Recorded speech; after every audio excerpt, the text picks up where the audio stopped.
Hello and welcome to the latest installment of Law & Order, the video series where I look at and unpack stories from games. In this one we'll be looking at the story from Supermassive Games' latest slice of branching narrative horror, Directive 8020. Also, big thanks to Bandai. Hold on, let me see. Can I make this actually smaller? The subset is really big. How do you make the sub smaller, actually? Options. Font size. Okay. Let me see. Is this too small? Yeah, that's too small. This is fine. As long as you guys can see it. I mean, for me personally, I don't need the. I don't really Namco and Supermassive watch it with that, but I'll just put it. This one was a long time coming. At least it felt like it, as the games previously had a yearly release, but this one got delayed. But finally, we did get Directive 8020. This game makes up Season 2 of the Dark Pictures anthology, with Season 1 being Man of Medan, Little Hope, House of Ashes, and The Devil in Me. If you want to watch my Let's Play of this game, then a link to part 1 is in the video description below, and if you haven't caught my videos on the previous 4 games and also Until Dawn, The Quarry, and the casting of Frank Stone, then they're down there too. The way this video will work is that I'll go over the plot and I'll unpack various elements of the deeper story and lore afterwards, so you can use the video chapters to navigate if you so wish. I'll also be basing the explanation of the plot on the Everyone Survives route as well, so my version of the plot may be a bit different to yours, given the branching narrative that the Dark Pictures games weave. Anyway, I need to say that there will be spoilers in this video, but that's enough waffle. Let's now begin.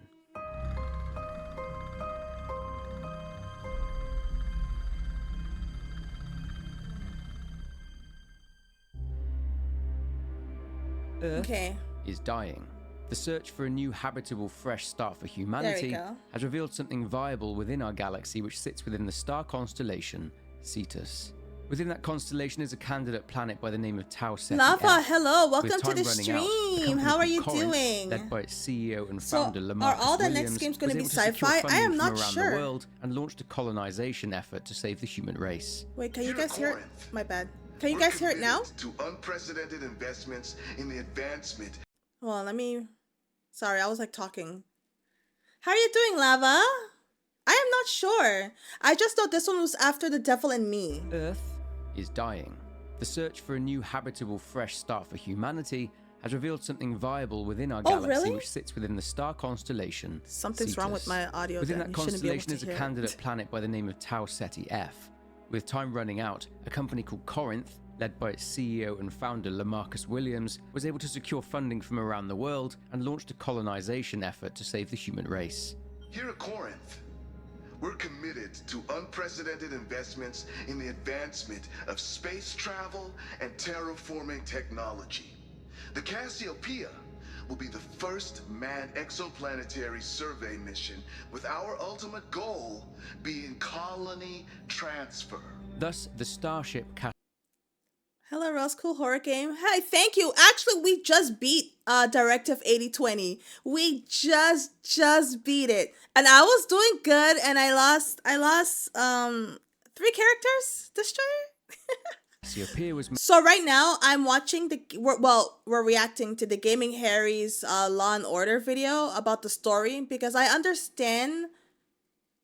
the gist of what it was about, but I don't understand the story still, like why.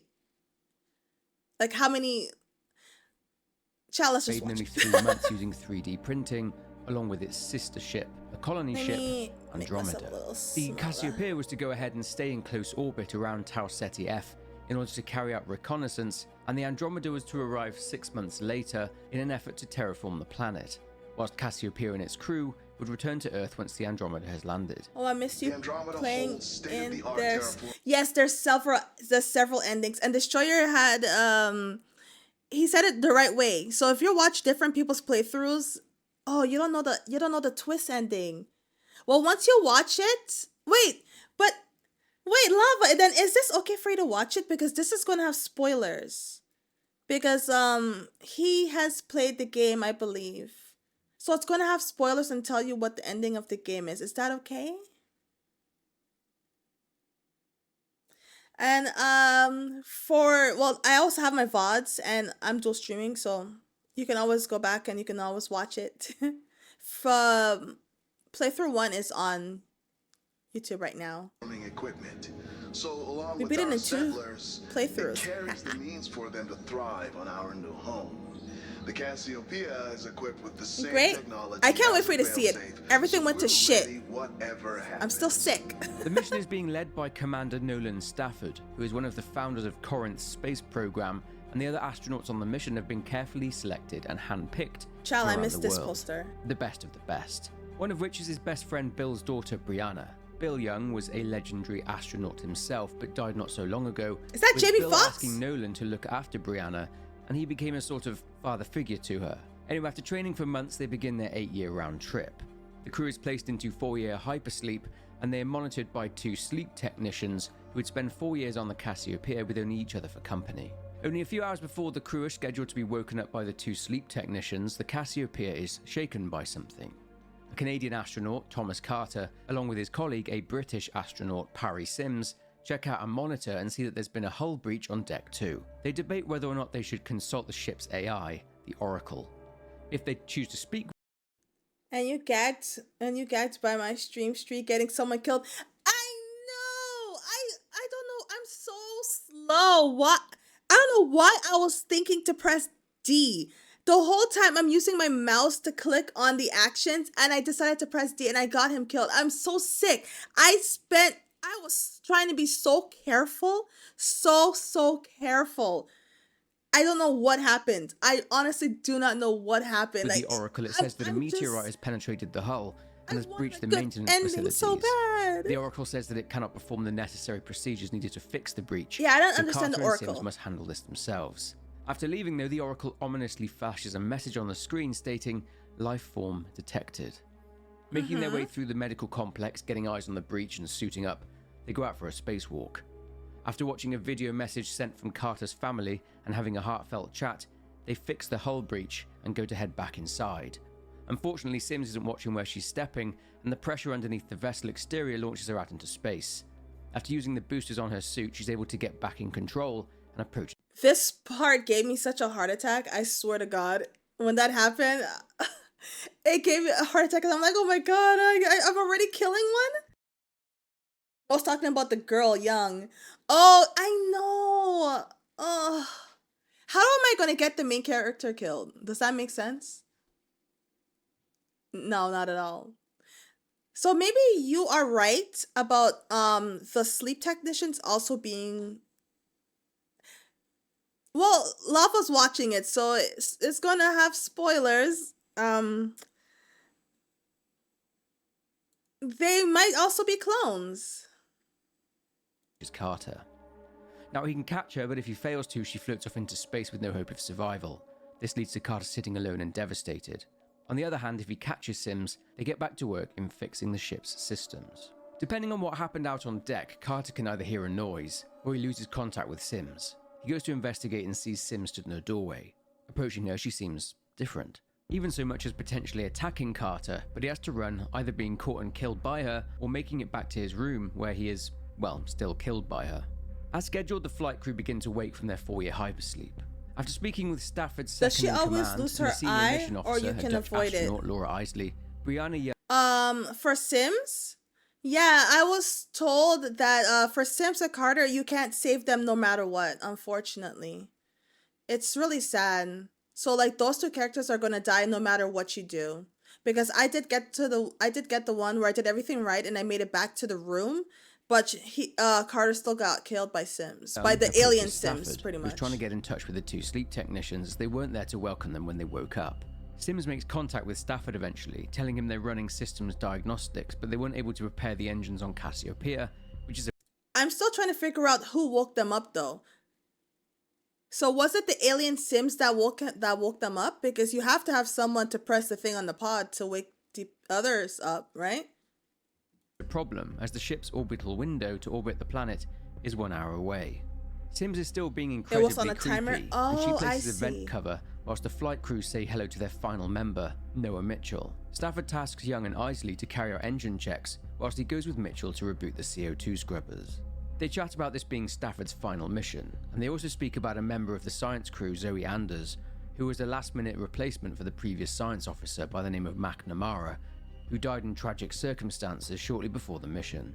Mitchell asks Stafford if he trusts her, to which Yeah, he responds that he who's trusts both his crew and the current McNamara? recruitment process. I don't think we ever found out who Meanwhile, that Young and was. Isley reach the reactor room, bringing it up to full power by diverting power from either the landing control system or the fire control system. With the reactor powered up and in hydroponics, Isley points out that a tree there, a hawthorn tree, reduces the load on the Cassiopeia's oxygen scrubbers. Isley also, as it happens, designed the entire ship. She wants to know why the sleep technicians thought repairs to the ship were more important than waking up the flight crew, especially so close to the orbital window. She'd like to check Sims and Carter's service logs so Stafford can either approve or deny this request. Also, too, is she the only one that didn't get her original job title? Because I swear throughout the game it says that she was the captain. He was the commander, right? And she was the captain. But to come to find out in the ending, she was a scientist. So I think she's the only one that didn't get her original job title. What they don't know, though, is that something is growing on the ship. Isley checks the logs regardless of what Stafford told her, and she notices a lot of strange behaviour from Sims. Stafford startles her, but she informs him of what she'd found, saying it's odd behaviour, to which Stafford says that it could be a systems glitch. Anyway, they need to crack on with the mission, so they head to the bridge to carry out what's called the booster ring detachment. The booster ring is not designed for close orbit, so they need to release it into a safer orbit around the planet's atmosphere. After this, Isley heads over to the crew quarters to investigate more about just what Carter and Sims were up to. She spots Sims, who is heading somewhere, so she follows her over to the fuel junction. Witnessing her messing around with a terminal, Isley reverses whatever she powered down and goes to confront her. Sims then locks her in the junction with Isley's pleas or threats, making no difference. Bro, who told the alien how to have swag? Because why the alien got a hat on, a cap on, and a hoodie? Child. Sims then opens up the airlock in an attempt to kill Isley, with her having to escape into a vent whilst the flight crew seal the airlock back up. A little further This was on, a very Isley is stressful horrified one to find too. the mangled body of Carter, who Sims had shoved into a vent. With them having moved Carter's mangled body to one of the sleep pods, they examine it and find multiple injuries, along with the fact that his utility strap is gone. Young says they need to have an autopsy carried out on Carter, so she suggests that they wake up their medical officer Samantha Cooper, who is still in cryosleep. Unfortunately, there's no time for that due to the orbital window. They suggest whether Sims had suffered space psychosis as a result of being isolated in space for too long, but Isley is of the opinion. For these games, they usually don't make DLCs. The only DLCs that you will get is cosmetics. So if you buy the deluxe edition of this game, there's going to be a filter for the game. So you can have like I don't know how to pronounce the word, noir, like a black and white version, a grainy version, a blue filter that kind of makes it more sci-fi-ish looking. And the cosmetics one, as far as I know, is the one New Air, the black and white one, like the 1950s type shit, you know what I'm saying? But the cosmetics is of these characters in their original clothing from the other games that they came from. So like her game, well, the devs reuse these actors in a lot of their games for the dark pictures, that is. Oh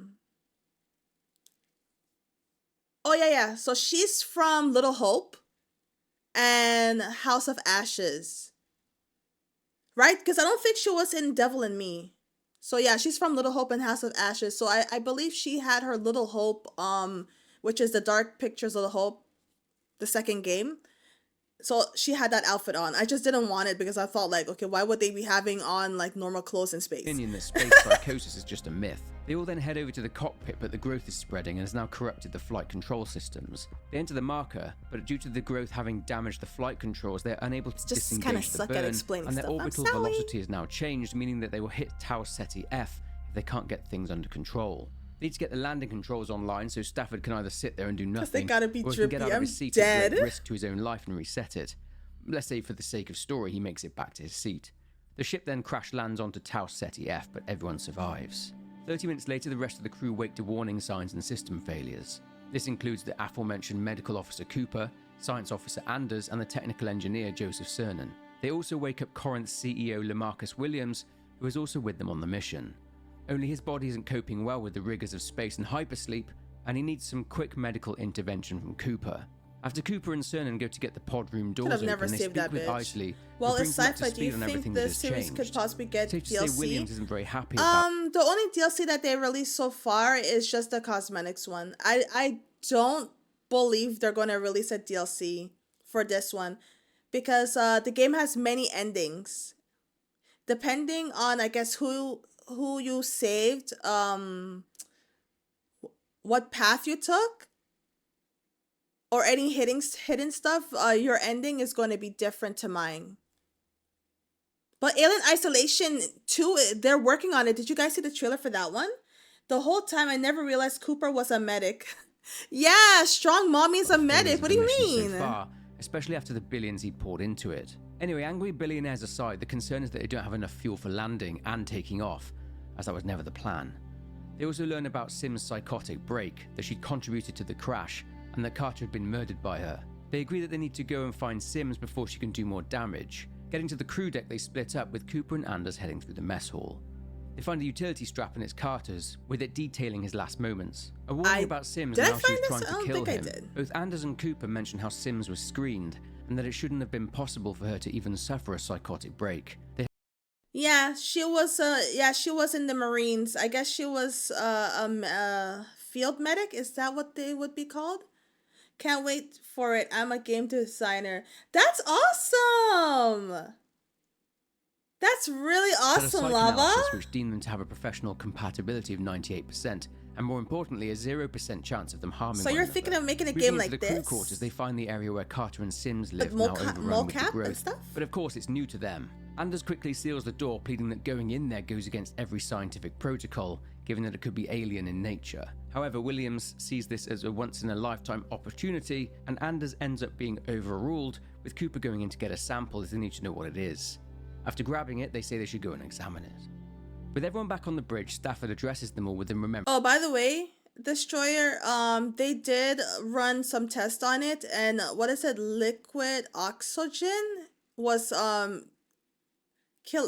killing it, but like stopping it from evolving, killing it, pretty much. Remembering Carter. Stafford tells everyone that only horror option, games. Given the significant damage to the I ship, play those. is to hold out until the Andromeda arrives. Scary, but I like it. There's enough oxygen and life support to keep them breathing, but the crash damaged their faster-than-light antenna, leaving them with no way to contact the Andromeda or Earth. They then get a security alert as the Oracle has detected unidentifiable matter on the science deck. They talk about the growth, with Williams eager to learn as much as they can about it. A theory that Anders has is that whatever this life form is has come on board via the meteorite that struck the Cassiopeia. Cooper suggests that this may explain why Sims had gone mad. The subject of having a weapon, a gun on board, is discussed too, but let's say for the sake of the crew's survival that it's authorised for use by Stafford and Isley. It seems that Sims has gone to ground in the maintenance layers, which is a maze. Thankfully, since Isley designed the ship, she knows it well. She suggests locking Sims into a specific sector by forcing her into it, and locking the bulkheads sequentially. This will effectively corner her. Young and Cooper move down into the maintenance layers, and Young navigates through them, seeing creepy things on the way round. But she also finds something that she wasn't expecting, and that is the long-dead body of Sims, only she's been dead for days. Meaning that the person who is walking around and sabotaging the ship's systems is maybe a stowaway. Of course, if Sims floated off into space, then her body won't be here. With the individual cornered, Young is attacked by them and falls over the edge and into the engine room. Sneaking round the individual and extending a bridge, she's attacked again but is saved by Cooper, who shoots the individual, with them falling down into the depths. They then spot the meteorite, and the growths throughout the ship are coming from it. Back on the bridge again, they assess the meteorite. Okay, but what was up with the part where they're hallucinating stuff? Because towards the ending, Cooper was hallucinating the monster. So, well, the alien, I should say. So what's up with that then? So were they hallucinating during the game? Right, and it's lodged in the reactor. Anders states that the meteorite is organic, a living substance which is toxic and rapidly replicating. Anders says she has sealed it off so it can't spread further around the Cassiopeia. Williams wants them to work out how to transport a sample of this organism back home to Earth, to which Anders shows her disbelief, saying it could wipe out the human race. Williams pulls rank again, saying it's his company and therefore his directive. The next priority, however, needs to be to fix the transmitter so they can contact Earth in order to let people know what's happening there on Tau Ceti F. So while the team does that, Anders and Cooper head over to the science labs to analyze the sample they took earlier. A few hours later, Cernan has been having trouble fixing the transmitter but says it should be done. Williams is there with them playing ball. However, Williams is also there with Cooper and Anders. He looks at the sample and looks very captivated by it. Anders explains that the organism's cellular structure is constantly changing and growing. Anders then calls Isley up to see it. Having a private chat with Cooper, Anders wants her to get a sedative for her from the cabinet. She wants to conduct an experiment. Grabbing the sedative and taking it back to Anders, she wonders if Williams knows more about this organism than he's letting on. That maybe this whole mission is... Don, I wanted to do Hellraiser. Great, they saw me talking about it for years on YouTube. Yes, and also, Lava, everybody actually, I will be playing Hellraiser. I just want to make sure that it's safe to stream it though, because I think the game is rated R, right? Or M for mature, because they said there's going to be a lot of questionable scenes. So I just want to make sure it's safe to be streamed, because I am not trying to get banned or traumatize anybody. But I am definitely getting the game though. So hopefully it's stream safe. Otherwise, I guess I'll just have to play it offline or something. Like that's everything I wanted the game to be. Yes, and honestly speaking, I'm very thankful they did not make Hellraiser an asymmetrical game. I do not think the game would do good as an asym. Good idea. Maybe in the future if it's fleshed out more, but I feel like single player is definitely the way to go. Yeah. Just an experiment to expose them all to it. She tells Cooper that she dug into Williams' personal data drive and she found some pretty juicy stuff. He has his own heavily encrypted file stack within the Oracle and he's been updating it since he woke up from hypersleep, talking to someone back on Earth on a line that's hidden from everyone else. Even Stafford and Isley. Anders thinks that he's hiding something and putting them in danger. I think the person that the clone Williams was talking to was OG Isley, because we didn't see his OG person there at all.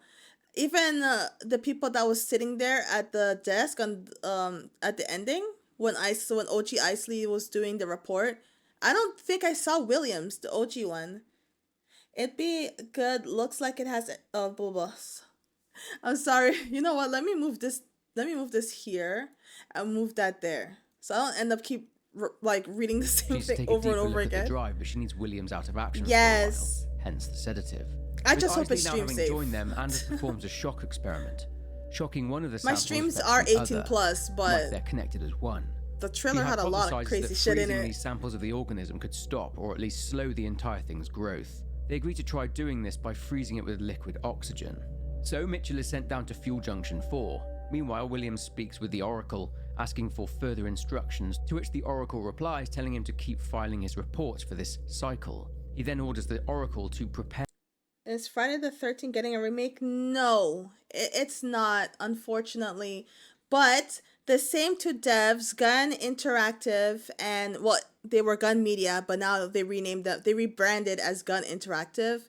And Ilphonic are working... Well, actually, no. Let me get my facts straight. Ilphonic is making Halloween. You know Michael Myers? Ilphonic is making Halloween. And they teamed up with Gun Interactive to do the marketing side. So Gun has nothing to do with the Halloween game, as a lot of people keep confusing. They're just there to help promote the game on social media and get it out there to to content creators, or make sure IGN and them review it. But they didn't personally work on it. So Halloween will be and is Ilphonic's game by themselves. But there is a Friday the 13th game being worked on, but not the one that was made by Ilphonic and Gun. It's a completely different company that's doing it. We don't know yet if it's going to be an asym game or if it's going to be a single player one. That's the only thing. Also, I just saw co-op is coming to 80/20. Is it really? Because they have the freaking offline one. Now they want to patch in online. They got me fucked up. For planetary launch. Got me. As they I could have walked in, freaking the coffee waited. for Williams obviously spiked with the sedative. Later I could have preparing for the freaking freezing waited. experiment, Mitchell initiates the transfer. Someone appears to be outside the lab and they lock Anders I'm inside. mad. I don't have to The be sample then scared by erupts and grows myself. tendrils which thrash about, Really? smashing the It's glass really and getting a filling the remake? lab with liquid oxygen. The fuel valve also blows up, sending Mitchell flying backwards and starting a large fire in the fuel junction. Young runs downstairs. She sees Williams standing among the flames, and Cooper runs down to help too. Remembering what system she diverted power from earlier, Young has to make a decision, and she cannot save both. Williams is in the fuel depot and just allows himself to be burned alive, much to the surprise and distress of the crew watching on the cameras. If having diverted power from the landing system, the fire systems will be powered, so Mitchell is safe thanks to the sprinkler system put in. Wow, I did that by fire. accident. If I not, didn't know then that. Young will need to save him whilst Cooper just about manages to save Anders in time.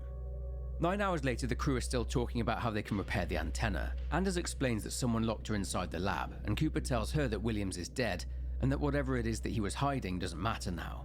With the growth quarantined, Isley is now in crew quarters again. Yep, and she unless sees AI is something lying she to can't me. quite believe.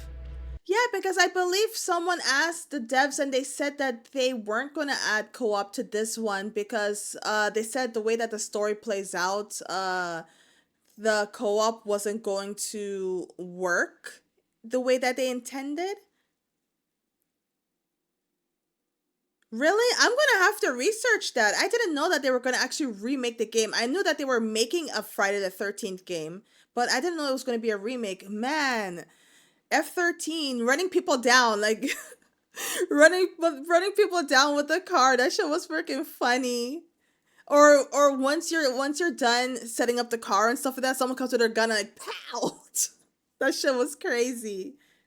Because I was just talking to a friend about 8020 and I looked up if it had co-op and it says it's coming as a free post-launch update. Well, shouldn't it have come already? It might just be that offline one, but just multiplayer. Yeah, the offline one is it's not online. It's well, as you said, offline, where you just pass the controller to each other. Who the fuck want to do Cernan that? heads down to the crew quarters to meet up with the rest of the crew, and he finds the rest of the crew in the lounge. He's about to see why Isley was so surprised. It's Williams, and he's alive. Understandably confused, the crew ask him how he got there, but he doesn't know. So Stafford asks Anders to run some tests on Williams, so he's essentially taken to the organic scanner in geoscience by the rest of the crew and locked in. In the meantime, whilst the scanner is booting up, the Oracle alerts the crew to damage within the hydroponics system, so Isley checks it out on the cameras. They see people there, but one of them disables the cameras. Stafford says that he will go and sort it, and either Isley or Cernan go with him, and Isley gives him the gun. They go down and take a look in hydroponics through the window. But it's so disappointing though, since all the other games was co-op online. That's what's disappointing. This part scared the shit out of me too. We have to get in there. Managing to get the door powered up, they both That head shit through, scared me. and are shocked at just Jeez. how much the growth has spread in a few hours. Stafford is shocked to come face to face with himself. He tries to shoot this imposter, but misses. Stafford and Isley are attacked by the imposters, with Isley falling down to the floor below. Isley's imposter transforms. Wait, hold on. For me, it was Cernan in this spot. I didn't have Isley in this. Oh, because I went with Cernan. Yeah, I thought this one could have been really cool with co-op. I feel so into a too. grotesque mass of whatever One of this you is thing actually is the now hunting alien, her. the She manages mimic. to evade whilst hearing Stafford on the level above, fighting his own imposter. She finds a ladder, and being saved by Stafford, they're able to leave hydroponics. They run back to geoscience, telling everyone that this is not Williams, that the organism is able to manipulate its physical appearance. It changes its cellular structure to replicate not only the human form, but the crew members there on Cassiopeia. Williams is dumbfounded, claiming that he's human. Stafford wants to shoot him, clearly mixed up by what he's just witnessed in hydroponics. Stafford can shoot, but it's in everyone's best interest and health to wait for the scanner to do its work.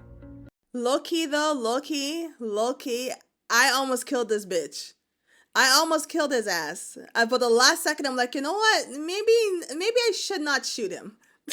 Thankfully for Williams, it seems he is Oh wow, the real creepy Williams, ending. with Yes. the scanner also picking up that he has diazepam. It became Resident sedative, Evil in at the end. system. With Williams released, he's furious and demanding to know who drugged him. He immediately realizes that Anders spiked his coffee, with her arguing that her doing so, well, it probably saved his life. Mitchell thinks Anders should be dealt with, calling her a danger to all of them. And then, an intruder alert goes off. Young says they all need to scan themselves, with Anders saying there's a biometric scanner on the bridge. They all run and end up having to split up, with Cernan having to evade a new imposter Williams, Cooper and Anders having to also deal with a Williams imposter, and Isley having to deal with a Stafford imposter. With everyone back at the scanner, a tense moment takes place with Stafford not trusting any of the crew. He's on edge. Here's where everything went downhill for me. Scanner. One by one, and to everyone's relief, it flashes green until there's one left to go through. Isley. Problem is, another Isley runs into bridge ops, and now Stafford has to choose which one is which. He forces them to say something about themselves to prove they're the real Isley, and one gives a detailed answer. So Stafford... I didn't do that. This is where all this shit went downhill for me. I'm so fucking mad. Shoot the other Isley. Thankfully, he shot the correct one. Unfortunately, though, this seems to have angered the organism, and it changes into its true form. They end up having to escape through the doors and into the bridge. With Stafford needing to be alone for a bit, Isley takes charge and orders Anders to engage the emergency oxygen supplies, but they're not responding or rebooting. After a conversation with the rest of the crew members, Anders drops the bombshell about Williams consulting with the Oracle on his private line. Safe to say this piques everyone's interest. Once again, his defense is that this is his ship. Mitchell decides to get involved, wanting to know why Anders was poking around. And by the way, I just realized watching this now, Mitchell is very much sick, and so is Anders. To show who is infected. I didn't realize. I just thought it was bruising on him, but yeah. Accuses her of being a spy for it's Corin's right rival there. Company by the name of Spearing. Cernan can't think of a reason why the organism would want to copy them, though. He suggests that the organism has greater level intelligence than they thought possible. Going to check on Stafford, Young finds him pretty dejected, and he's unsure he can lead the crew through this crisis. Back in bridge ops, Young sees something outside. A drone by the name of Charybdis. This drone, one of 20, was a recon drone, and whilst the Cassiopeia was in close orbit with Tau Ceti F, the drones would carry out a planetary survey.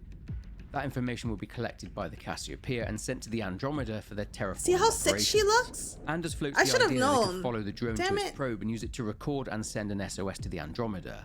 A Directive, 8020, is brought up by Anders. As the Cassiopeia is overwhelmed by an alien organism and because Earth must be protected from extraterrestrial matter, Directive 8020 states that they're required to tell the Andromeda to leave them there. Therefore, they decide whether to send an SOS or a warning, with the latter being what the directive demands. Now, there are arguments from both sides, so Stafford once again has a decision to make. Whichever one he chooses, 4 of the crew, Cernan, Young, Mitchell, and Anders, head out. The first people to set foot on Tau Oh, Ceti so it F. doesn't matter what I chose. The weather on this planet is terrible, but they follow the drone through the storm. And they find Here's the them on the organism alien growing on planet. indicating that it's spread here too. Further up, a bright ball of energy explodes and it separates Anders from the rest of the crew. This planet doesn't really seem to want people here. At all. Desperate to find Anders, the crew follow her signal until they reach a split in the path. However, a mysterious message comes in from someone claiming to be the real Anders on a new signal as a previous one died, apparently. The Anders that Cernan had previously been messaging tells them that she can see a cave with stalactites. So finding that cave, they're able to reunite with the real Fun fact, I had no clue what the hell a stalactite is. I never even heard of that word before. And Anders, who is relieved to see them. They spot knew a rock those spiky formation things in which the seems to caves, be but I never knew the spitting something out name. into space. They presume this is what struck the Cassiopeia. Pushing their way to the top where the probe is, they change out some parts, and Young records a message, either an SOS or a warning. But again, they're in for a surprise.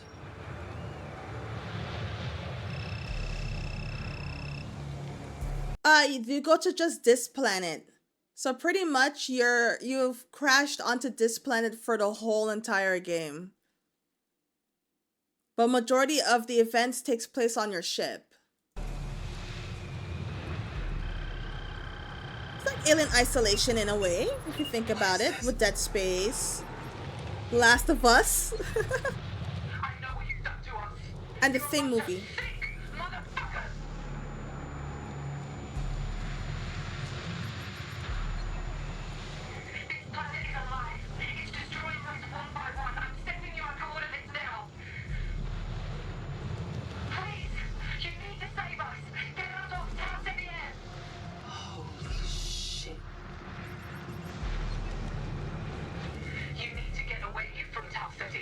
It's too late for me, but you can save the Andromeda.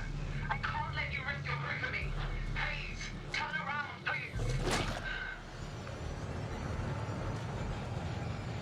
This was so sad to find out. I just really hated this for the characters.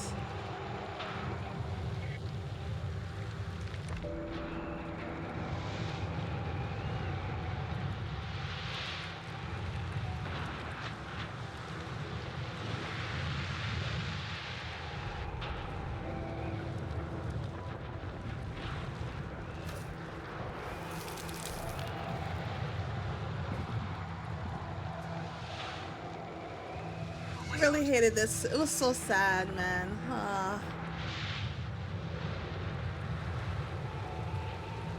What the fuck?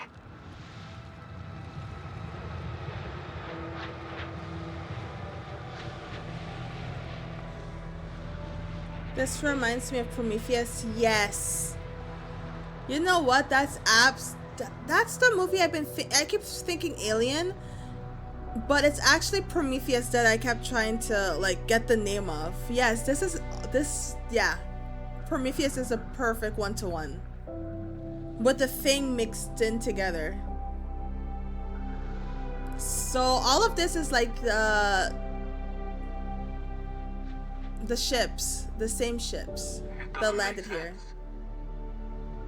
Those ships, they're all ours. How is that possible? We were the first here. Then who did this? Corinth? They did send ships before us. What do you mean? They sent us.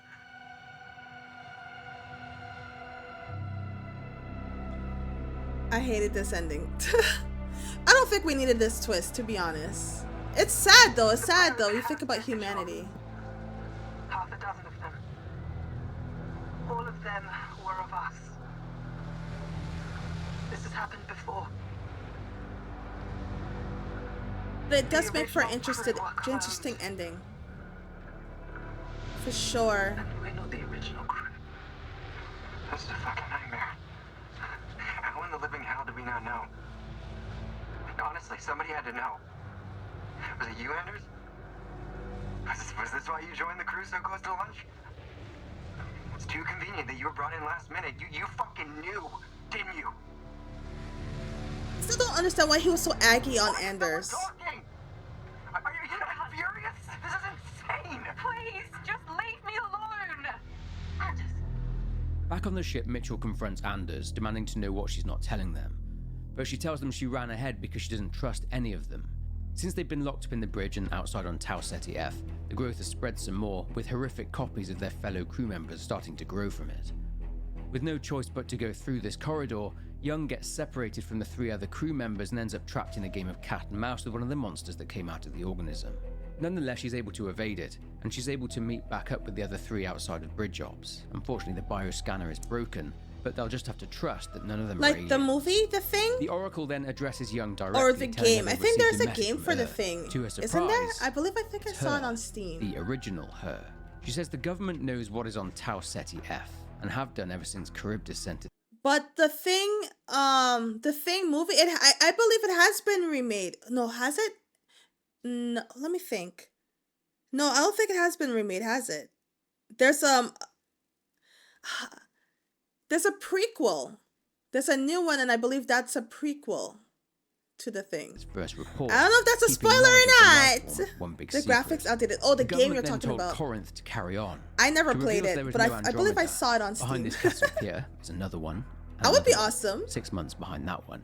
The government want to fully Maybe that could be like an ASIM. Imagine like a alien, a player taking control of the Thing, and it can fuse. It could take form of your character or someone else's character, so you can pretend like you're doing tasks. Okay, I know this is Among Us and shit like that. I understand. I know, but it'll be cool if it was The Thing, cause it's shape shifting. You know what I'm saying? Hello, Rose, and everyone. What did I miss? Hi, Aries. Right now, we are watching the Gaming Harry's Lore and Order, because I did beat the game. I beat Directive 8020. I just didn't understand the story a bit, so I just wanted to watch this to kind of have a bit of a better understanding. Because there's some stuff that's left unanswered. How have you To been? understand this organism, Williams then pipes up, revealing that he's a clone of the real Lamarcus Williams, but that he's known about everything from the start, hence his private line and reporting back to Earth. This whole mission was Lamarcus Williams' idea. Having learned all they have now and harboring some serious resentment towards their original selves for what they did, the Oracle tells them that if they wish, the AI can assist. Damn, I missed this. So how did Williams kick the bucket?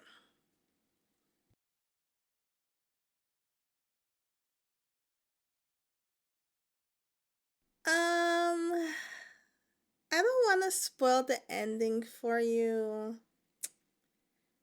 You're gonna be mad. You're gonna be really mad. With safe cell termination. You're gonna basically be killing really them. mad. I'm Painless. sorry. The Oracle states that escape from the cycle is tried impossible. till the very It was designed end. to be that way.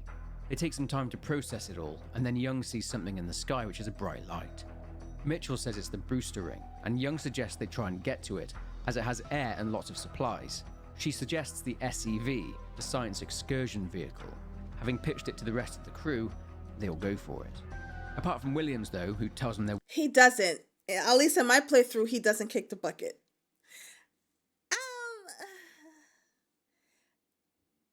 You know, he doesn't kick the bucket. How many hours took you to beat this? Looks fun and long. I would say 4 hours total. 4 hours and some change total, because the first playthrough was yesterday and I did it in 4 hours. It's the first half, the first couple of chapters. I believe it was up to chapter 6. And then from here today, I continued from chapter 6. And there's 8 chapters in the game. You kidding? Did anyone die that isn't Williams?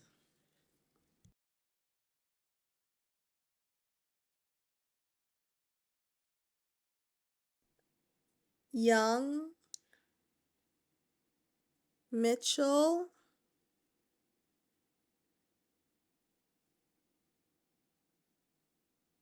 Young and Mitchell. I tried. What, that's it? Yes. Usually these type of games by Supermassive. Is it Supermassive, right? Yeah, it's not long. It's the same thing with the other Dark Picture games. They are not that long wasting their time at calling all. them tools for a purpose. They can either leave Williams It's there even or shorter force when him you onto the play shuttle it with them. And they with a find it needs friend. to be refueled and needs a manual Because he's the only override, person which who of I course wanted to means going die. back Are you into Alien serious? Town. Yeah. So Stafford and Isley use the elevators. You're gonna have to watch the gameplay. Like, as soon as I started episode 6, everything just went to shit. Everything went to shit. It was just one after the other. It's like the game just did not want me to win. Halfway there, though, It was they discover that the elevator bullshit. shaft I'm is blocked. sick. Stafford and Isley navigate the infested area, avoiding the monsters, and they're able to purge the elevator shaft. Getting over to the fuel junction, they redirect the fuel, but are chased by a freaking Shoggoth. A tense run back to the SEV sees them That's pass what that through was, the a reactor Shoggoth. room The and game they turned into overload Resident it, Evil as this pretty much will at the hopefully ending. destroy both the huge monstrosity chasing them, as well as the organism itself. After more shenanigans, they're able to make it back to the hangar. Mitchell really did leave to go down to help them, and he's now outside the door begging to be let inside. Cooper has to make a decision, and quickly, and taking a gamble. And that's what they do for every single one of their games, But Destroyer. Like, it's grabbed by the monster. Some very quick thinking from Cooper sees her throw an oxygen me canister do into the one and monster's done. mouth, and she's able to blow it up, causing the creature to release the shuttle. They then take off as the Cassiopeia's reactor goes boom. Leaving Tau Ceti F, they manage to dock onto the booster ring, where they will sit until they run out of supplies or oxygen. About 3 months later, the next cycle, or the next Cassiopeia's clone crew awakens, this time greeted by the sleep technicians, and they're all ready for their own disaster. Depending on whether or not our crew sent a distress call, the Cassiopeia will now receive it. In the final ending scene, back on Earth, Brianna Young, so that's the what that original is? So we is shown to sent be a in distress handcuffs. signal? It seems that her whistle-blowing message to the clone crew of the Cassiopeia didn't go down too well with both Corinth and the government. Depending on conversations throughout the story, Isley's nature will be determined in this ending. If she's more of a scientist, then she will keep sending ships and clones to Tau Ceti F to die in the name of scientific advancement. If she's more humanitarian, then she will choose to end the cloning program on moral grounds. The game then ends. Okay, so we have a lot to cover here in terms of extra bits of lore and the wider storyline. But let's begin by looking at the state of the Earth. Wait, before we do that, I just realized something.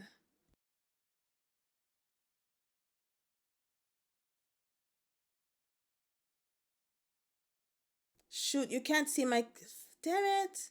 You can't see my cruiser. Aw, man. Okay. Wow, that sounds unfair. It's like they wanted the unlikable rich guy to live. I'm telling you. What the hell do you mean cloning? Yes. So pretty much the characters that I was playing are all clones.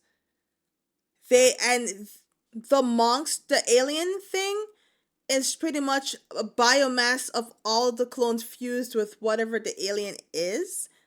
Because they keep setting the clones off to die.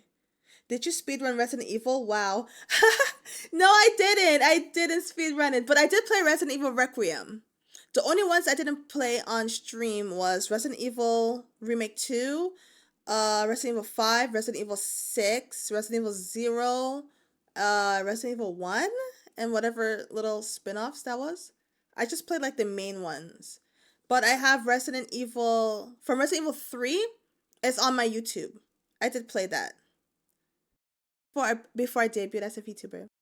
But the reason why I paused this is from the left, doesn't that look like Cooper's silhouette? And then next to her, going towards the right, is Williams' silhouette, and then Anders' silhouette, but I can't make out what the guy on the far right is. Unless that's Cernan's silhouette. So I think they are the big CEOs, if anything.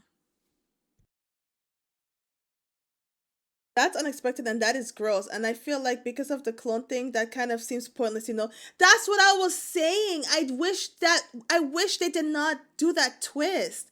Because it feels like you bond with the characters and you want to save them and then like, oh haha, but they're just clones. Psych!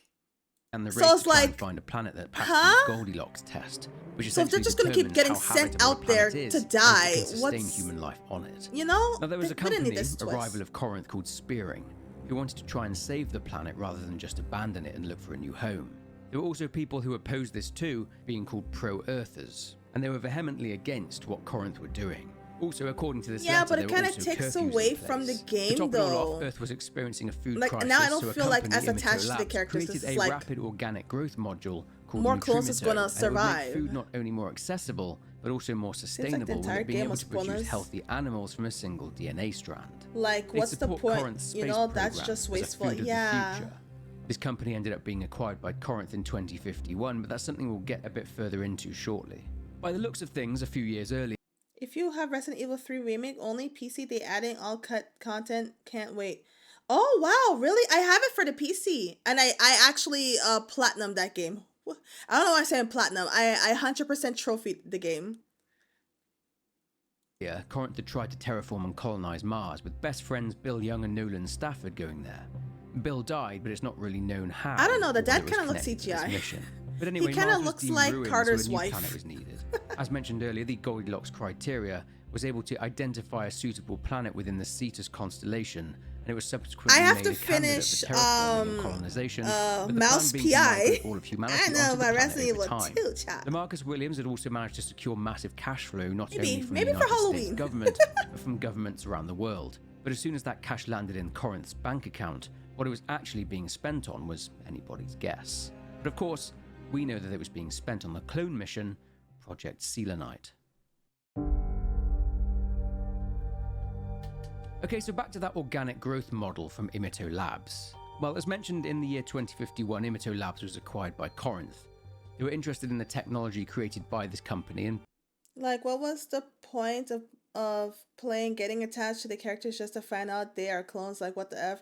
Yeah, that's the thing. I guess they want, because it did ask me a question about one choice is save humanity over my morals, or keep my morals and let it be whatever happens to humans. The human survival, sorry. So save humanity and get rid of my get rid of my morals. Is it get rid of my morals or have morals, or get rid of my morals and kill the human race? Pretty much this is all about clones are people too. That's how I got that's the too long didn't read. Pretty much. From what I'm getting. Clone lives matter. because I don't technology know. was patented. That's before the just what I'm company. getting. Anyway, they wanted it But because I they wanted to personally clone don't feel human attached beings. to the characters On launch day, after as their much. extensive and rigorous training, Not because they're clones, because in the end, everyone dies anyways. Even if I got them off the planet, so it's like, why? I feel like that twist, they should not have put that in the game. You know what I'm the saying? astronauts would get prepped for hypersleep, with them all thinking that they would be going to sleep for 4 years, all telling each other they'd see each other soon. In the pods, though, Corinth A copied lot their of people are memories and disappointed with this personalities up to game. that I exact have to moment, be- which is why when the clone crew wake up, It said they 4 are survived? remembering up to that same point. If that makes sense. The real original crew would be woken up shortly after being copied, and led into a room where Lamarcus Williams would tell them what would happen next. Corinth would then make the crew sign an agreement allowing them to clone. It did say 4 survived, but technically Destroyer, they're dead. Because the game ends with a new set of clones being sent to that planet. So they're not gonna save the 4 that survived. So technically, it doesn't matter, they're still dead. So that's what I'm saying, like they should have made an option of that. Or if you get them off of the planet, that they can still, like they can actually survive. You know, like, I don't know, go back to Earth and be like, damn, if y'all want to send other clones up there, go ahead, but I want to live my life on Earth. You do you. I'll be your clone, but I'm living my life. We don't have to talk ever again, and I don't know what you're going to do with the other clones, but child, I'm back on Earth. How many crew members? Looks like a lot. Yeah, there's a lot. Sending the clones There's out a lot there of crew into members. space, and not them. This left a sour taste in some of their mouths, especially Brianna Young, who wanted to be an astronaut so much, so she'd be able to follow in the footsteps of her father. She would If you meet up take and out the speak 2 with Stafford, her sleeping mentor, technicians, and it's he would 8 crew reassure her members. that he knew nothing of this whole clone project until he was woken up like the others, when they were all told about it by Williams. They also had mementos from the astronauts' families and things that reminded them of home in order to mentally reinforce the memories of the clones. This had proven in various cycles to have improved performance when tapping into emotional motivation levels. The original Lamarcus Williams was the one giving orders to his clone self, who remember was completely aware of what the real purpose of the mission was. In these classified orders in the maintenance room, we can see the Lamarcus back on Earth telling clone Lamarcus to deploy a control agent. I think this may be the worst game in the Dark Pictures games because of that twist alone. I agree. I feel like, I'm going to be completely honest with you. I feel like House of Ashes still is the best one out of the whole series. That's my hot take. For me, still the worst one is Little Hope. I can't stand that little girl. She ruined that game for me. And the fact that you can't choose to get rid of her, it makes it even worse. So, but I think from number 1, House of Ashes is definitely still the top tier one. Why wouldn't they help them? The only one I can't see trying to help is Williams because he's in on it. Well, I don't know. I guess you will have to go back and watch it then, Destroyer, because clearly they left them to die. They did not say nothing about saving the ones that I got off the ship. And they just sent a whole bunch of other clones to continue the cycle, pretty much. They are aware 4 of them got off, but like there's no way for them to make it to Earth, and they are not saving them. You didn't like the werewolf one? The werewolf one, which one was that one? Oh, are you talking about, oh gosh, what's the name? It's not Dark Pictures, but it's made by the same game devs. Quarry. Yeah, Destroy The Quarry. I played The Quarry. I played it off stream. It was all right. I will definitely have to play it again. Because I only played it at launch and it had a lot of bugs.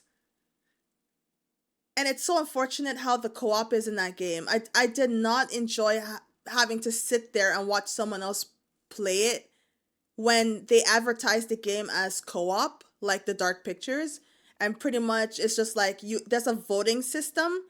So whoever's the host, if they don't want to, it doesn't matter actually the voting system unless they choose with you, whatever they choose, no matter what. If you choose something else, the game goes with what they chose.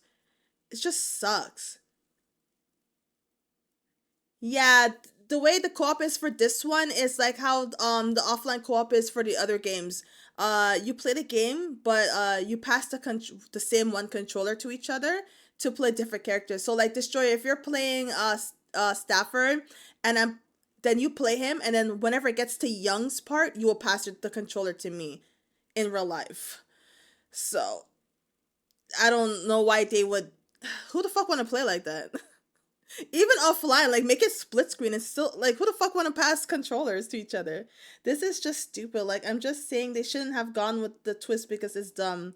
I agree. Because like I said, when I started this game, I was adamant I have to save the characters because I'm like, I am so sick and tired of playing these choice games, and I keep getting the bad ending for y'all. I put my whole heart and soul into this playthrough, and the game fucked me in the end. It fucked me. This was in the hope they could, well, gain an I advantage hate over the it. organism, but as Isley mentioned, But Loki, I guess the meme of me making bad choices is gonna continue. I guess I'm gonna have to work harder to make better choices. in the ending of the game, this failed. Speaking of Isley, we can find a book of poetry with a written message in the front from one of her loved ones. It stated that something was troubling her prior to the mission. Upon sending a message to her, she says that it was just pre-mission nerves, but it's clear that she was informed of the cloning program, whereas others, even Stafford himself, were not. This means that since all the astronauts' memories were copied up to this point, Isley would have retained the memory of being told about the cloning program. Therefore, she would have known at the time the mission was ongoing and kept it from everyone. But this is just a theory. We saw that Brianna had been arrested because of her message to the Cassiopeia, in which she told them the truth.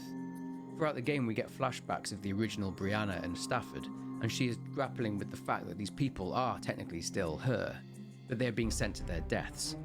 She was conflicted, and even though she did sign the agreement, she made steps to try and warn the clones.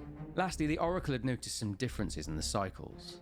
From an internal log, we can see that our crew, Crew 13, had discovered the organ. I didn't finish either of them, even the PlayStation exclusive. Really? You didn't finish it? I think you should. Maybe you might like it, Lava. I mean, just saying they needlessly complicated the co-op with this game. Like, why? It's just stupid. Have it be online. Yeah, they were saying some stuff about the way that the story plays out, that it would not work if it was co-op. I don't understand it, because when you play Man of Medan, there's a twist at the beginning. So, like, what are you talking about? I don't know, I guess it's a hot take, but I don't really care if they're clones. Yeah, I feel like that's everyone's hot take at the end of it, Destroyer. That's why we're saying, like, this twist is just unnecessary. Like, but I'll be honest, every single one of their Dark Picture games, they always fuck up the ending. I just don't want to give a spoiler for anybody that hasn't played all the games yet, but every single one of their endings, they fucked up the ending. I don't know why they keep doing this shit. Do they like have a different? Listen, I'm not trying to shit on the game. Listen. Supermassive Games. Listen, I'm not. I love your games. Okay. I just want to be honest and share my opinion. Okay. I think we need to be able to share our opinions and not just just to glaze. I love your games. I'm gonna keep buying them because I enjoy them, all right?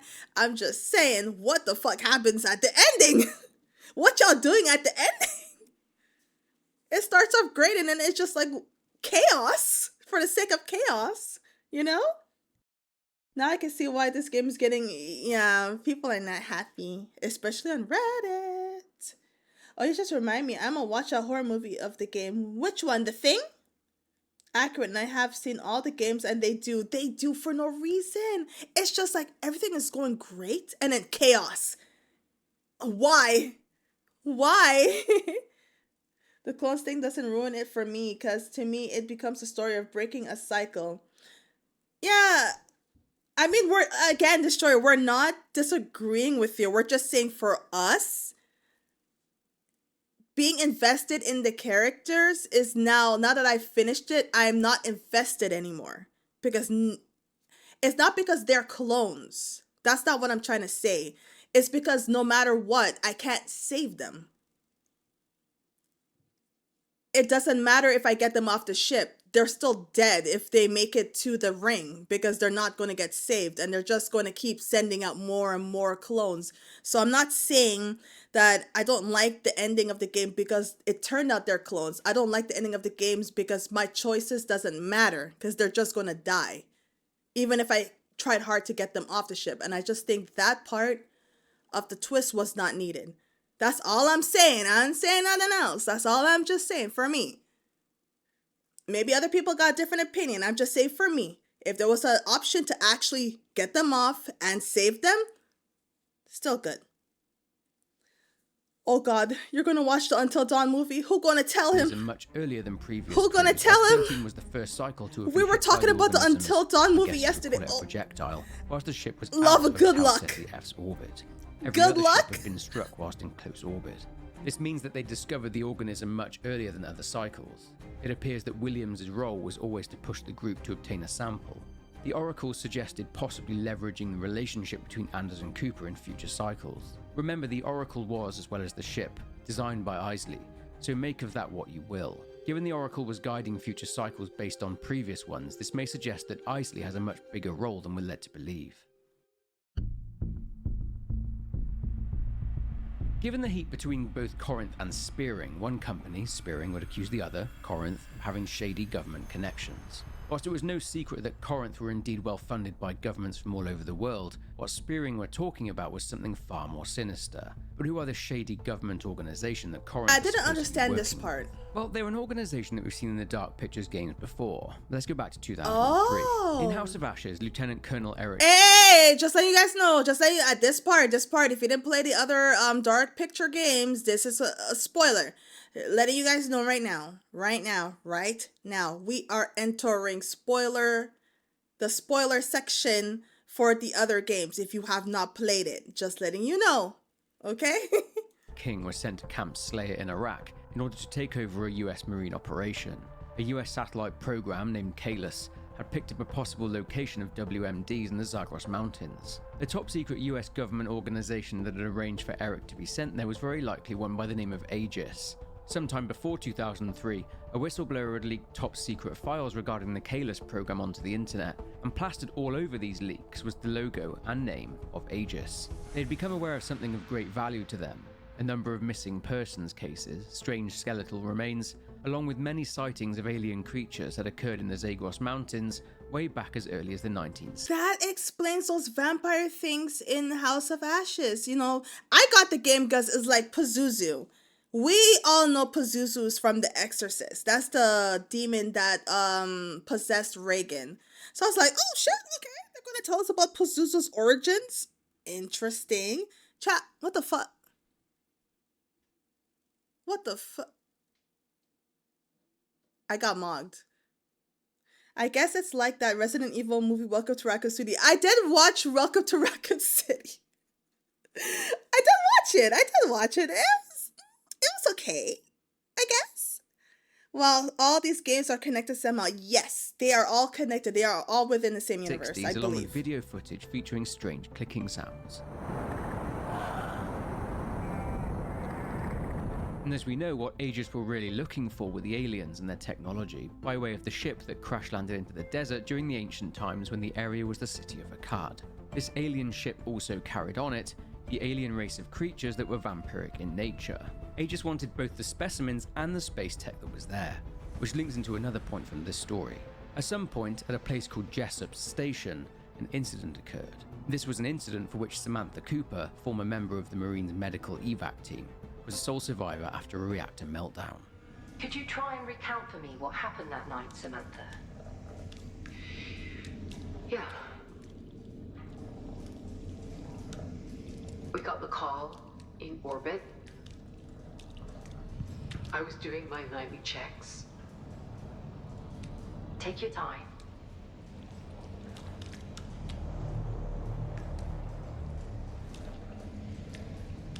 There were 1,200 people on that station. And the fire, it was spreading too fast to control. The lifeboats could only carry half the crew, but we figured if we moved fast, we could do a second trip. We were told to head to the hangar. I led the charge. When I got there, I was told to prevent the fire reaching further, I had to seal the door on everyone behind Okay, like, hurry up. There were Keep 50 pushing of it. us in the medevac team, but only one of us made it out alive. They were counting on me. According to a report on Corinth's patented Van Why does the mocap keep looking so uncanny valley at times? Honestly speaking, this game was made a long... The only thing I'm trying to remember, this game's trailer came out, what? I want to say it came out after The Devil in Me. So this game has been in development for a very long time, and I feel like they probably did not make changes to like the mocap and new tech. I don't know what. Listen, I don't have any facts. I just know like you're right. The mocapping is questionable, and 8020 is the start of a new season apparently. So I have imagined the games that come after it are also going to be space games. Oh. Well, you know, I'm going to play it. Or futuristic at the very least. I'm going to play I'm going to play it. Uncle Story, the infection evolved. Yes, it did. Its capabilities for both travel and communication, faster than light. This technology was touted to be a game changer. Two companies fighting with each other. That wasn't until the jet substation incident where the tech failed during the evacuation effort. The Van Houten faster than light FTL tech is the alien technology that was found in the desert in 2003. Well, it's very likely that it is. And this is why, according to the report here, that Corinth were being so tight-lipped on the origins of said technology, with Lamarcus Williams claiming that it had been in development for decades. I guess they'd named it after an archaeologist we'd learned about in House of Ashes by the name of Ellis Van Houten. Van Houten had actually sabotaged his team's dynamite. They had wanted to destroy the creatures, as his wish was for humanity to learn about these creatures. This was probably Aegis's goal. Hell, maybe Van Houten even worked for Aegis. In the final scenes of the game, we can see Isley walking past specimens that were recovered from the area in 2003, such as one of the skeletons of the vampiric creatures. Oh, so that's what that was. Okay. Inside Rachel until she coughed it up. But where did these aliens come from? So that's well, a note in the was. caves in Iraq speak of them coming from the Cetus constellation. Could it be possible that this alien race were the ones that inhabited Tau Ceti F beforehand, but this organism essentially went to war with them, and this is why they left their home, eventually landing on Earth thousands of years ago? Maybe, but again, that's just a theory at this point. It's possible that Aegis had teamed up with Corinth in order to find out more about this planet, Tau Ceti F, only to find the organism we see in Directive 8020. It's not clear who Isley was working for either. It could be possible that she's working for Aegis. Then, of course, they sent Charybdis to Tau Ceti F for the initial survey of the planet and wanted to send team after team of clones into space to gather further data. This is one reason there is so much debris on Tau Ceti F, as this is debris from previous missions. The government, or Aegis's goal, was to see how human beings cope with alien contact and vice versa, and Earth did manage to learn more and more with each new cycle. Quite whether this is some grand plan for human evolution isn't quite known, but it'd be interesting to see how this story arc is developed throughout the series. Yeah, that's a cool theory. Yeah, it is, isn't it? Initial survey. This was carried out by a member of Corinth's science crew, Seamus McNamara, who informed the board of directors at Corinth that these results would remain confidential and classified. This is because the probe had identified a hostile life form on the planet. McNamara had shared the information with the US Department of Defense 3 days prior, and it was they who decided to classify this information, most likely so they could share it with Aegis. McNamara was told his point of contact for this information was another member of Corinth's staff, a higher-up by the name of Bernd Ehrman. This was all fine, but the turning point came when McNamara learned that Corinth and Aegis planned to not only send them to Tau Ceti F to come into contact with a hostile life form, but that they would be cloned. McNamara saw this for what it was, and this was a real person being sent to die in the name of science. He saw this as an act that would make him complicit in all these countless people's deaths. It would make him a murderer. He planned to go public with the results of the Charybdis probe, but before he could do so, he was silenced by Corinth and by the government too, I'd imagine. The crew were informed of McNamara's tragic passing in an accident, and he was replaced by Zoe Anders for the mission, and as we saw, her placement onto the crew saw some, Mitchell, of suspecting her to be committing corporate espionage on behalf of Spearing. I mean, she wasn't, so she came recommended by Samantha Cooper, a good friend of hers. Anders had supported Cooper after the tragedy and trauma of Jessup Station, and Cooper wanted to pay her back. Okay, well, there you go. So I'm like, why the fuck is this man on her ass like that? You'll have noticed her slow descent into nervousness and paranoia, but this wasn't down to so-called space psychosis. What theory was in the ads? What do you mean? It was because she was noticing little things that led her down a rabbit hole. Let's look at what she'd found. In her first log to her mother, which tragically weren't ever being sent to her mother since she was just a clone, Sims talks about comforting things that reminded her of home, and she talks about her excitement that a website published an article she wrote about the mission. In the next one, she talks about a systems update from Earth, and how it's weird that they've had 3 updates in 24 hours, and the updates are all encrypted. She shows confusion as to why they'd need so many patches, but she installs them nonetheless. The updates would only get weirder, Earth patching strange systems such as the intruder alert systems, and while she isn't looking and is distracted by something, maybe the Oracle, more of the updates download. It could be possible that this crew was mentioned, but actually no, because it seems like the other games took place way before this one for sure, because this one's futuristic. Things get weirder as whilst Sims was on an inventory check, she is it, or am I understanding it wrong? wrong? In there in hypersleep, and she'd noticed the stasis fluid for the return trip, which was never to happen, remember, was a different mix. On investigating, Sims had found the compound in the one for the return trip was capable of cell degeneration on a significant scale. It would kill them. This was Corinth's failsafe, if you like, to ensure the clones were never able to get back to Earth. She'd attempted to inform Mission Control of this finding, but they reminded her to keep from straying outside of her normal scope of work. Next, since they were close to Cetus, Sims figured she would check in on the sleep crew on the Andromeda. 2 hours later, which Sims thought was a pretty long time, she'd gotten a reply. Great to hear your voice, Cassiopeia. How you doing out there, breaking records? So, neat idea, but we'll have to pass on that remote chess game. Earth wants us to keep this frequency clear. Okay, you'll also win. Got to admit that factors into our decision too. Anyhow, be good, be patient, be kind to each other. Still a ways to go. Now, of course, this is strange because there is no Andromeda. This is a reply from Earth, which is why it took 2 hours for the reply to reach the Cassiopeia.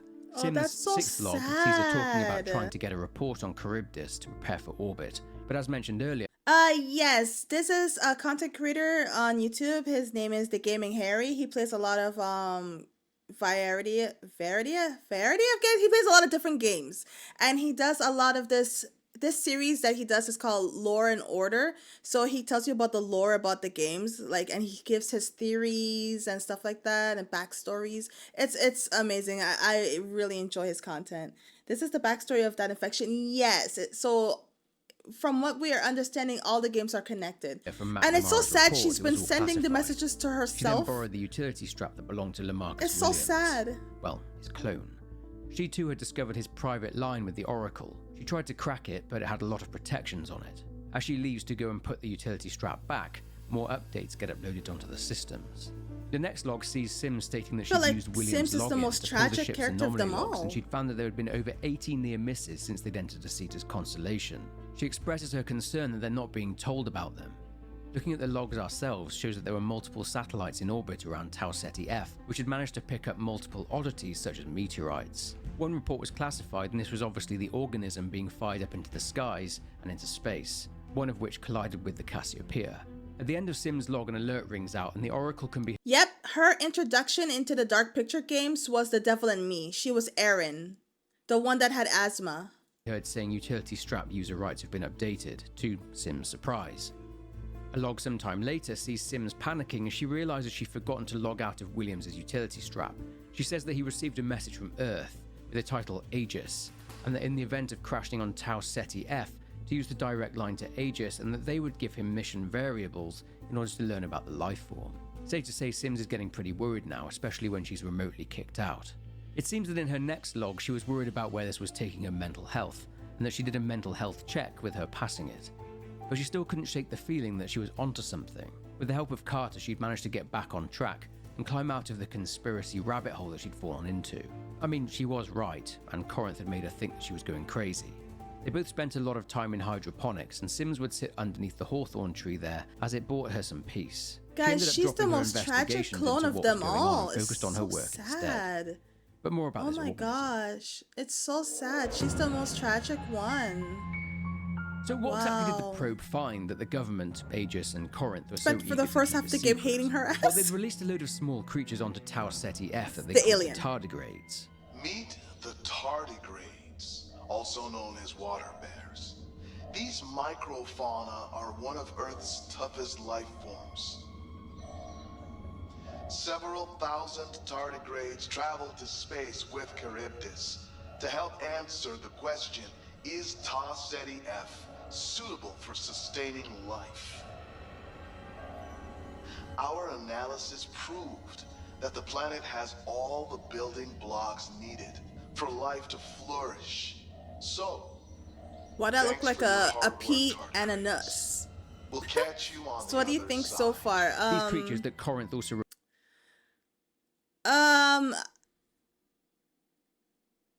I kind of like the story now that stuff is making sense. If I'm understanding correctly, they were never meant to make sure that the planet was safe for survival, right? I think they just wanted to be able to get, as Destroyer said before, the biomass from the alien planet. Because, you know, scientists will do scientist type shit. It's like, I just see like the two companies, especially Aegis, as umbrella for this game's universe. Pretty much. They still didn't need that dumb clone twist in it. I know, but I guess because, honestly, I'm thinking some of the clones were actually some of the billionaires. We know Williams is one of them, but I was just looking at the silhouettes of the other ones, and I'm like, one looks like Cooper, one looks like Cernan, one looks like Anders, and obviously the other one is Williams. So that would explain why they would have made them clones, because their asses ain't going to another planet. They're not going to space. And Wayland, Wayland, yes. Ended up doubling in number before reverting back to the original count. And it was discovered that the hostile life form had actually mimicked these creatures and had gotten rid of the originals, replacing them. The organism was able to infiltrate technology and was able to learn. Doing so, it would learn about Earth. The mimics, or the imposters, are the defense mechanism of the organism. They are essentially making copies of presences it deems to be hostile in order to infiltrate a group such as the crew of the Cassiopeia in order to kill said threat. Could be how they got rid of the planet's original occupants.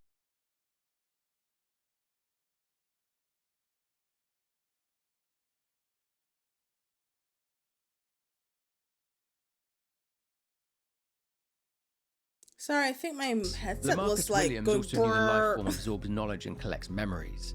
This is seen through the Sims imposter gaining entry to Lamarcus Williams' locker and staring at his book. The organism was learning about him in order to successfully replicate him. But that's all we know about the organism. We saw that throughout the last topic, and that is the curator. Throughout the Dark Pictures games, we're introduced to the curator. Yes, a mysterious man that speaks to us through his repository. He's thought to be a ferryman of sorts, collecting the souls of the dead. That is until a character finds an obol on the ground. The obols throughout the series have been used to bring the ferryman, or in this case the curator, into this world, or realm, if you like, by touching them. An obol is an ancient Greek silver coin that was used to pay Charon to ferry the dead across the river Styx. Anyway, when visiting areas on the ship, you can find logs from the crew that speak about what they've been seeing in their dreams. Cernan saw someone in his dreams. Now, Cernan, before the space mission, was married to a man named Mikhail, who had introduced him to Buddhism and the concept of reincarnation before Mikhail had passed away. Cernan believed that he would be reunited with Mikhail in the next life, and that the new world he was helping build through this mission, well, he'd be able to experience it in another life. But his dreams changed from Mikhail waiting for him beyond this life to something else. He'd seen himself in another life as a soldier in a cave in the Middle East, Oh, a police yeah, officer on an island pier, yeah, and a look. monk in a chapel. He sees a man clad in black that he calls the Ferryman, and he A monk in a chapel? Is that a hint to the next game? Is that a hint to the next game? Because he definitely was in Little Hope as the police officer, and he was in House of Ashes as a soldier in the cave. I just can't take any of this seriously. Oh my god, why does the game mess that one girl's face up so much? Which girl? Which girl? You're talking about Cooper? Strong Mommy? says that he went willingly every single time. Sims also had dreams about the man in the bowler hat and that a block of ravens surround him, with him dissipating with them. She mentioned that he doesn't seem to want to hurt her, but instead he wants to bring her home. But even more strange is that McNamara suffered this too, with Corinth HR employee Isabella Colazzo reporting him talking about a man in a bowler hat following him. Colazzo suggested that McNamara wasn't fit for the mission, given these hallucinations. Turns out from the reply from LaMarcus Williams, his contacts at Aegis were aware of what McNamara was experiencing, with them knowing about this phenomenon which Aegis have been investigating for years. Given McNamara dies shortly after this, it's clear that the curator accompanies those that are on the edge of death. After reading enough about the ferryman and the man in the bowler hat, the curator appears to us reading about the Cassiopeia and the fates of the crew members. He asks us to think about what a soul is, but that everything will become clearer over time. He guarantees there is more to come, giving us a sneak preview of that. Given that Cernan saw himself as a monk in a chapel, this may link into the sneak preview of the next game being teased here. See, that's what I'm thinking. In other lives suggest a multiverse of some sort. But that's it for the story of Directive 8020. Overall, a solid horror game from Supermassive. I do always like playing through these games and piecing together the wider story.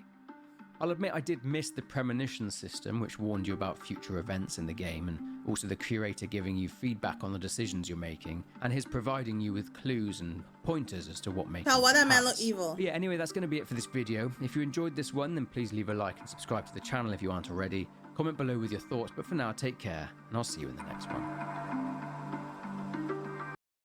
Wow, I'm gonna link the Gaming Harry's channel in the description on YouTube, so you guys can check out his other Law and Orders or his gameplays as well. Make sure you guys give him a follow and a like and subscribe, because without him, your girl would be confused. You know what I'm saying?